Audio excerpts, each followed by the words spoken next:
प्रकाश जिद करके गया राघव भैया। वो तो बच्चा है, उसे तो ये भी नहीं पता कि पगार और बोनस में क्या फर्क होता है। आपको समझाना चाहिए था ना उसे।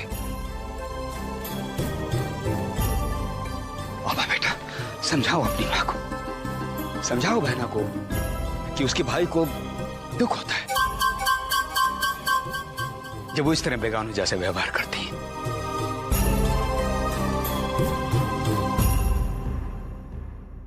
राघव मामा, हमारी माँ के भैया बहुत मजबूत हैं, बहुत भरोसे और प्यार वाले हैं।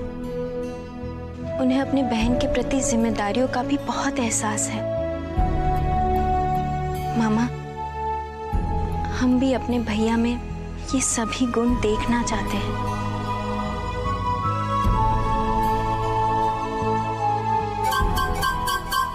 हाँ राघव मामा, और सच तो ये है कि प्रकाश भैया को माँ ने नहीं, आभा ने भेजा है।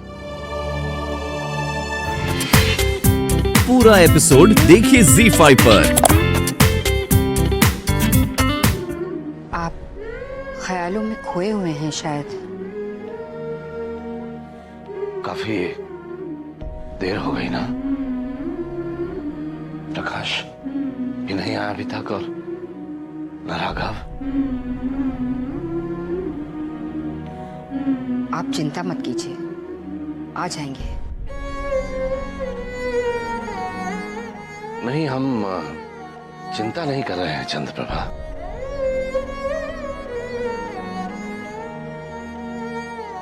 दरअसल हमें किसी के इंतजार की आदत नहीं है ना, इसलिए जरा सी बेचैनी हो रही है।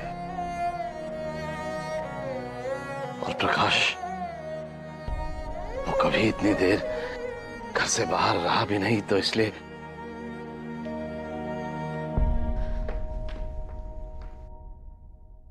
ब्रिज, कहीं राघव या प्रकाश तो नहीं दिखे ना तुम्हें? नहीं मालिक। कोई हक नहीं है हमें आपका बेटा कहलाने का।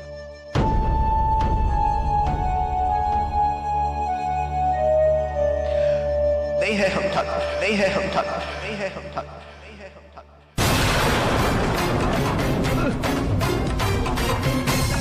पिताजी, क्या हुआ पिताजी?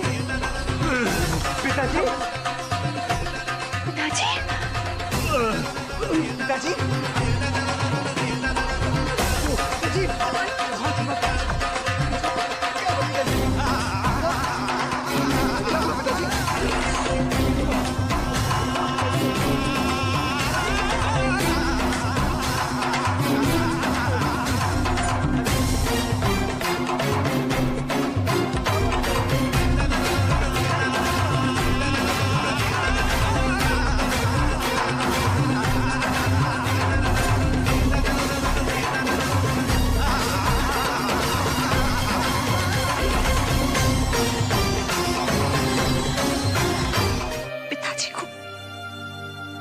पिताजी को दिल का दौरा पड़ गया है। ओह, अगर आप आ सके तो। नहीं आ सकता। मैं जानता हूं कि मुझे आना चाहिए, लेकिन अगर मैं वहां आ गया तो लोग यही समझेंगे कि मैं शहर छोड़कर भाग रहा हूं। कोई कुछ नहीं समझेगा, और अगर समझता भी है तो समझने दीजिए। अगर ऐसे मौके पर भी आप साथ नहीं हुए तो आपका तो पता नहीं, लेकिन मैं आत्मग्लानि से मर जाऊंगी। मेरी बात समझने की कोशिश करो लता। आप मेरी बात समझने की कोशिश कीजिए। दामाद को बेटा भी कहा जाता है, कम से कम उस रिश्ते का तो मान रख लीजिए। मैं जानती हूँ आप पिताजी के लिए कुछ नहीं कर सकते, पर कम से कम यहाँ आके प्यार और हौसले के दो बोल तो बोल सकते हैं ना माँ के सामने। उसमें तो कोई बोल नहीं लगेगा आपका। अब इतनी दूर से प्यार और हौसले के दो बोल बोलने आऊंगा? ठीक है, मत आइए, रहने दीजिए, छोड़ दीजिए हम सबको हमारे हाल पे।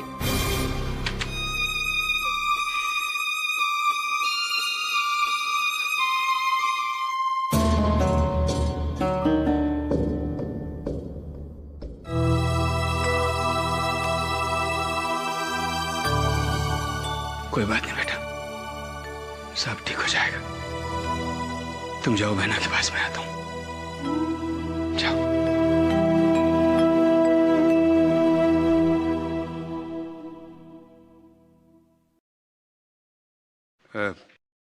यहाँ मैं साइन कर सकता हूँ ना? आप पेशेंट के रिलेटिव हैं ना? जी। तो नो प्रॉब्लम, कर दीजिए। और हाँ, 25,000 जमा करवा दीजिए। हाँ? 25,000।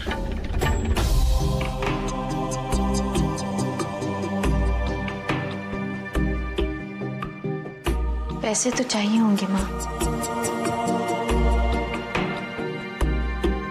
मेरे ये झुमके और ये नहीं माँ, ये आप क्या कर रही हैं? गले से मंगलसूत्र निकालना ठीक नहीं। तुम्हारे पिताजी को कुछ हो गया तो उनकी उस निशानी का क्या करेंगे हम? माना ये मंगलसूत्र है, लेकिन कहना ही है ना। ऐसा मत करो माँ, कुछ ना कुछ इंतजाम जरूर हो जाएगा। माँ, कल हम नौकरी की तलाश में फिर जाएंगे। अगर एक दिन हमें काम नहीं मिला तो इसका मतलब ये नहीं कि हमें कोई नौकरी पर रखेगा ही नहीं। और कल हम किसी भी तरह नौकरी हासिल करके ही लौटेंगे।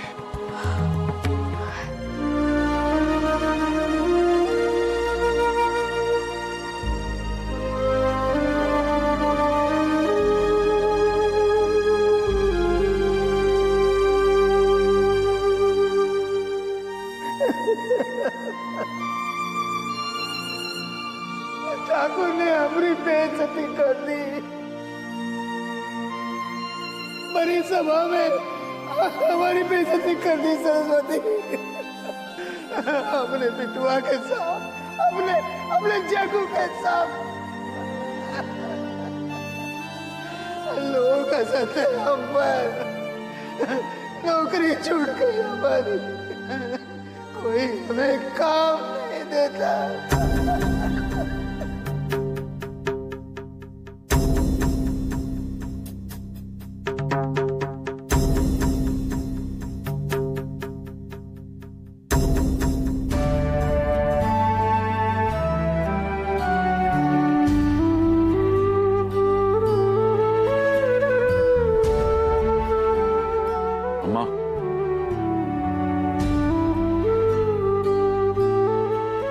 जग्गू, सोई नहीं अभी तक? वो नींद नहीं आ रही थी बेटा, तो मैंने सोचा मंदिर में बैठूं जाकर। बेकार बिस्तर में करवट बदलने से क्या फायदा।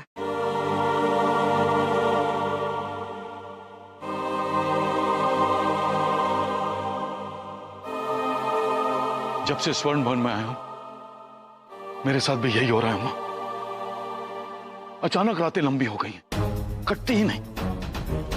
अम्मा, लोग अपनी मंजिल पे पहुंचते हैं तो उन्हें खुशी मिलती है। मैं स्वर्ण भवन में आया हूं तो मुझे बेचैनी क्यों हो रही है अम्मा? कसम से अम्मा, मुझे बिल्कुल पता नहीं था कि मेरे मालिक बनते ही इस स्वर्ण भवन की दीवारें हर पल वही जागरण वाला भजन दोहराती रहेंगी। मेरे बाबूजी मुझे पहले से ज्यादा याद आते रहेंगे।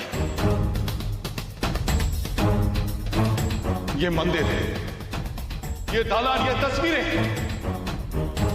मुझे तकलीफ देने लगी अम्मा। जग्गू, अम्मा,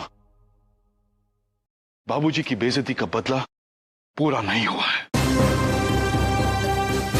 मेरी और ठाकुर की लड़ाई बहुत लंबी है। उसने मेरे बाबूजी को इस स्वर्ण भवन से निकाला था। तुम्हारी कसम अम्मा, मैं उसे शहर से निकाल दूंगा, मैं उसे शहर से निकाल दूंगा, उसे शहर से निकाल दूंगा।